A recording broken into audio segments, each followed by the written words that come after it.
안녕하십니까. 부동산 파이치기 부파입니다. 지난 시간에는 옥수, 파크힐스에 대한 분석을 해봤고요. 오늘은 예고해드린 대로 최근에 뜨겁게 달아오르고 있는 잠실 렐스에 대한 분석과 앞으로의 전망, 그리고 주변 단지들과의 시세 비교를 해보겠습니다. 그리고 참고로 다음 시간에는 강서구 한강변에 자리 잡고 있는 가양 6단지에 대한 분석을 해보겠습니다. 따라서 구독과 좋아요 부탁드리면서 오늘 영상 출발하겠습니다.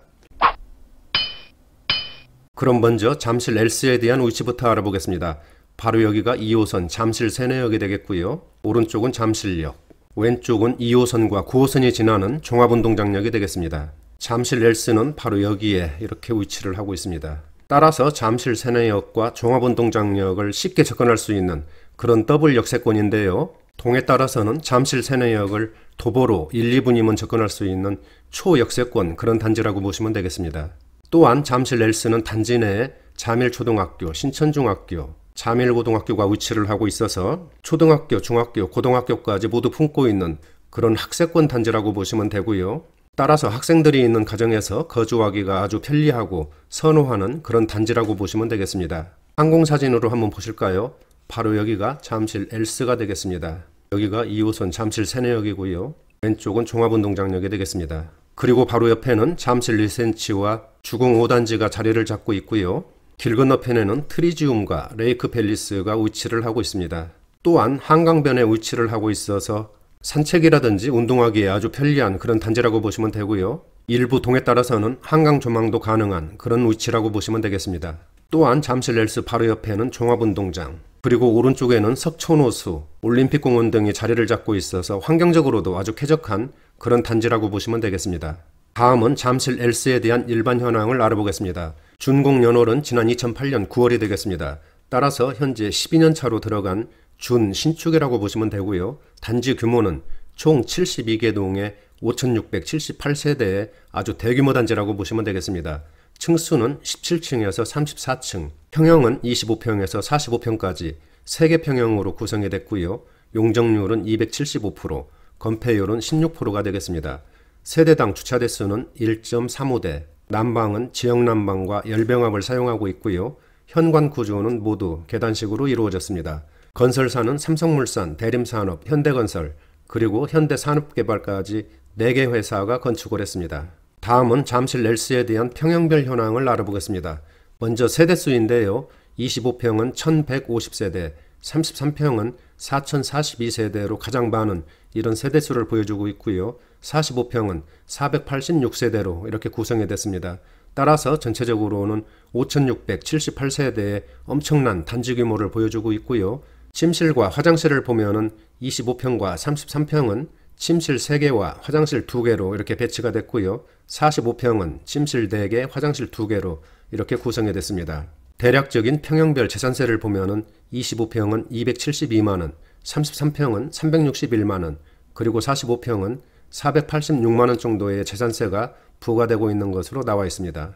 종합부동산세는 25평이 9만원, 33평은 73만원, 그리고 45평은 215만원 정도의 종부세가 부과되고 있고요. 월평균 대략적인 관리비를 보면은 25평은 17만원, 33평은 24만원, 그리고 45평은 34만원 정도의 관리비가 나온다고 보시면 되겠습니다. 다음은 잠실 렐스 지난 1년간 평형별 실거래 가격과 거래량을 알아보겠습니다. 먼저 25평입니다. 세대수는 1150세대이고요. 작년 7월에 15억대로 상승을 했고 12월에는 17억 5천으로 신고가를 기록하면서 강한 모습을 보였습니다. 그러니까 5개월 만에 약 2억 원 정도가 오른 것으로 이렇게 나타났네요. 하지만 금년 들어오면서 코로나 사태 등으로 거래가 위축되고 약보합세를 보였습니다. 그러나 최근에는 호가를 높이고 있는 것으로 보이고요. 거래량을 보면 작년 10월과 12월에 아주 활발한 거래를 보이다가 금년 들어서는 한산한 모습을 보이고 있습니다. 그러나 지난 5월에는 6건이 거래되면서 서서히 회복 국면으로 전환하고 있는 그런 모습을 보여주고 있습니다. 다음은 4042세대의 렐스 33평입니다. 작년 7월에 19억대로 상승을 했고 10월에는 20억대, 그리고 11월에는 21억대로 급상승세를 보였습니다. 그러니까 약 4개월 만에 2억 원 정도가 오르는 폭발적인 상승세를 보여주었습니다. 그리고 12월에는 21억 7천으로 신고가를 기록했지만은 금년 들어서는 약보합세를 보이고 있는 그런 상황이라고 보시면 되겠습니다. 거래량도 작년 10월과 11월에는 아주 활발한 그런 거래가 이루어졌지만은 금년에는 위축된 모습을 보이고 있는데요. 지난 5월부터는 거래가 조금씩 회복되고 있고 33평 현재 호가는 20억 원 수준에서 형성되고 있습니다. 다음은 45평입니다. 세대수는 486세대이고요. 작년 8월까지는 24억 중반대 거래를 보이다가 10월에는 2억 원 이상이 오르면서 26억 7천으로 최고가를 찍었습니다. 두 달 만에 2억 원 정도가 오르는 정말 폭발적인 그런 급등세를 보였네요. 그러나 금년 들어서는 거래가 크게 위축된 그런 모습을 보였고 가격도 약보합세를 보이고 있습니다. 하지만 지난 5월부터는 호가를 높이면서 거래량도 회복되고 있는 그런 모습을 나타내고 있습니다. 지금까지 잠실 LC에 대한 평형별 실거래 가격을 알아봤는데요. 모든 평형에서 작년에 폭발적인 급등세를 보였고 금년 들어서는 코로나 사태 등으로 거래가 위축되면서 약보합세를 보이고 있는 것으로 나타났습니다. 하지만 지난 5월부터는 종합운동장 개발사업 기대 등으로 거래량이 회복되면서 호가도 올라가고 있는 이런 상황이라고 보시면 되겠습니다. 다음은 잠실 LC 주변 단지들과 시세 비교를 해볼 텐데요. 먼저 비교할 단지들을 살펴보면 파크리오, 리센츠, 그리고 트리지움이 되겠습니다. 이들 단지들의 준공연호를 보면은 잠실 LC는 2008년 9월, 파크리오는 2008년 8월, 그리고 리센츠는 2008년 7월, 트리지움은 2007년 8월이 되겠습니다. 따라서 4개 단지 모두 지난 2007년과 2008년에 건축된 준 신축 단지라고 보시면 되고요. 단지별 세대수를 보면 잠실 LC는 72개 동에 5678세대, 파크리오는 66개 동에 6864세대, 리센츠는 65개 동에 5563세대, 그리고 트리지움은 46개 동에 3696세대의 세대 규모를 보여주고 있습니다. 따라서 LC, 파크리오, 리센츠가 5, 6천 세대의 아주 엄청난 그런 단지 규모를 보여주고 있고요. 트리지움도 4천 세대 가까운 적지 않은 그런 단지 규모를 보여주고 있습니다. 층수를 보면 잠실 LC가 17층에서 34층, 파크리오는 20층에서 36층, 그리고 리센츠는 21층에서 33층, 트리지움은 19층에서 32층까지 이렇게 건축이 됐습니다. 그리고 각 단지별 평형을 보면 잠실 LC가 25평에서 45평, 파크리오는 16평에서 52평, 리센츠는 12평에서 47평, 그리고 트리지움은 25평에서 54평까지 이렇게 구성된 것으로 나와 있습니다. 그럼 지금 설명드린 3개 단지들과 실거래 가격을 비교해 보겠습니다. 먼저 25평인데요. 잠실 LC 25평은 앞에서 설명을 드렸기 때문에 생략을 하고요. 파크리오 25평은 작년 10월에 15억으로 진입을 했고 12월에는 16억 2천으로 최고가를 기록했습니다. 하지만 금년 들어오면서 거래가 위축되고 가격도 최근에는 14억대 후반대까지 밀린 것으로 이렇게 나타나고 있네요. 리센츠 25평은 작년 10월에 15억 9천으로 최고가를 찍은 다음에는 현재까지 거래된 모습을 찾을 수가 없네요. 하지만 현재 호가는 17억 5천 수준에서 높게 그렇게 형성되고 있습니다. 트리지움 25평은 작년 8월에 15억대, 11월에는 16억대, 그리고 12월에는 17억 6천만 원에 거래되면서 4개월 만에 2억 5천만 원이 상승하는 그런 강한 모습을 보였습니다. 하지만 금년 들어와서는 거래가 한산한 모습을 보이고 있고요. 최근에는 호가가 올라가면서 조금씩 회복하는 그런 기미를 보여주고 있습니다. 다음은 33평입니다. 잠실 LC 33평도 마찬가지로 앞에서 설명을 드렸기 때문에 생략을 하고요.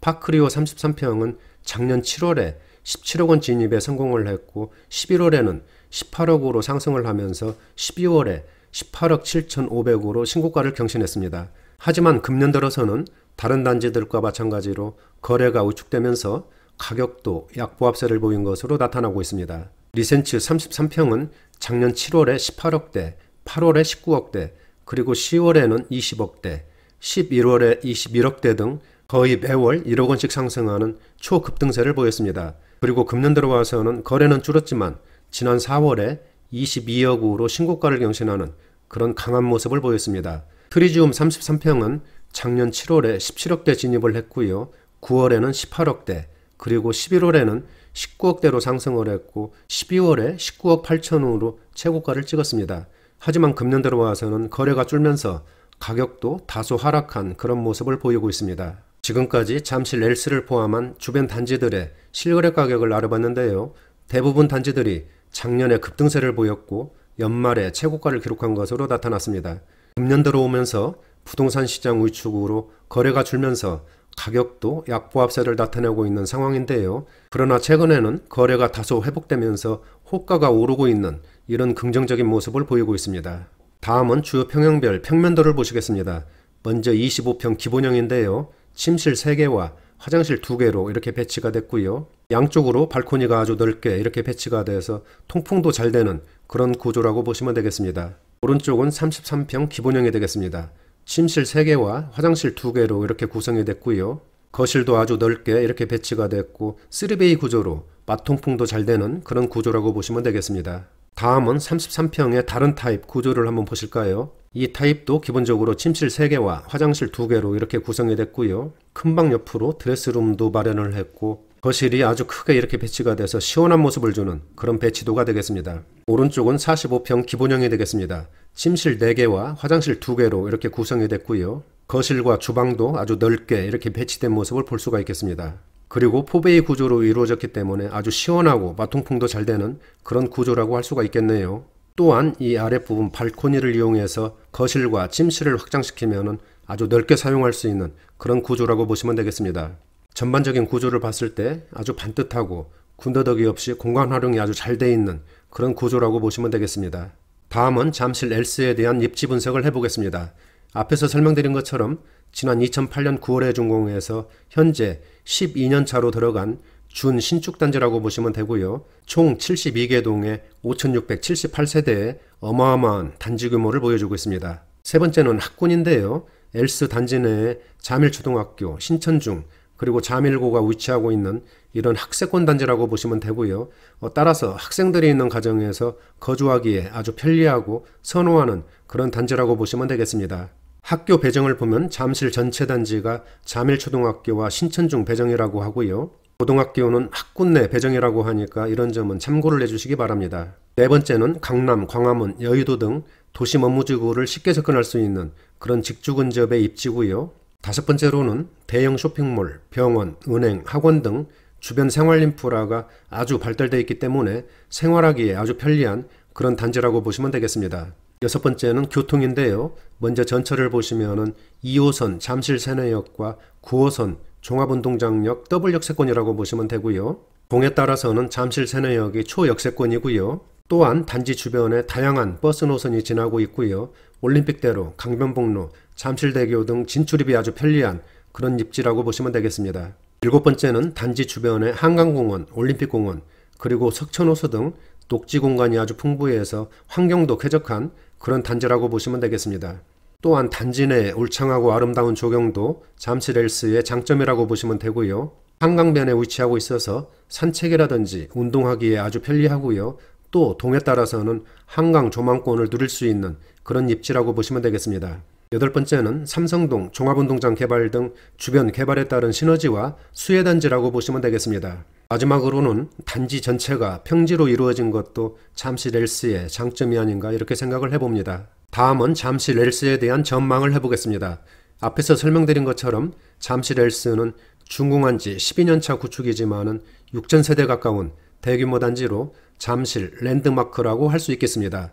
또한 잠실 L스 입지에 대해서도 더 이상 설명이 필요 없을 정도로 최상급이라 하겠습니다. 따라서 그동안 꾸준한 상승세를 보였고 특히 작년에는 폭발적인 급등세를 보였고요. 작년 말에 최고가를 기록한 것으로 나타났습니다. 하지만 금년 초 분위기를 보면은 정부의 부동산 억제 정책과 코로나 사태가 맞물리면서 거래가 크게 위축된 상태이고요. 가격도 약보합세를 보이고 있습니다. 그러나 최근에는 종합운동장 개발 기대 등으로 거래가 회복되고 있는 분위기고요. 호가를 높여가고 있는 것으로 나타나고 있습니다. 또한 강남 마용성 지역에서도 급매물이 빠르게 소진되고 있고 하락폭이 둔화되는 등 부동산 시장이 상승세로 전환되고 있는 그런 분위기라고 보시면 되겠습니다. 따라서 조심스럽긴 하지만 L스 같은 경우에는 지금이 진입하기 좋은 그런 타이밍이 아닌가 그런 생각을 해봅니다. 잠실에서도 주변 개발에 따른 최대 수혜단지로서 지금 들어간다고 해도 앞으로 가격 하락에 대한 스트레스는 별로 없을 것으로 이렇게 분석이 됩니다. 따라서 현재 소유하고 계신 분들은 꽉 붙들고 계시면 될 것 같습니다. 하지만 중요한 것은 집값 과열에 따른 정부의 규제 의지가 워낙 강하기 때문에 그런 상황은 항상 모니터링 하시는 것이 중요하고요. 특히 잠실은 마이스 개발 사업 등으로 관심의 대상이 되고 있는 그런 지역이기 때문에 잠실에 대한 핀셋 규제도 나올 수 있는 그런 가능성이 있으니까 이런 면도 면밀히 주시하시면서 매매 결정을 하시기를 당부드립니다. 오늘은 여기서 마치도록 하고요. 다음 시간에는 강서구에 위치한 가양 6단지 분석과 향후 전망을 해보겠습니다. 나가시기 전에 구독과 좋아요 부탁드립니다. 감사합니다.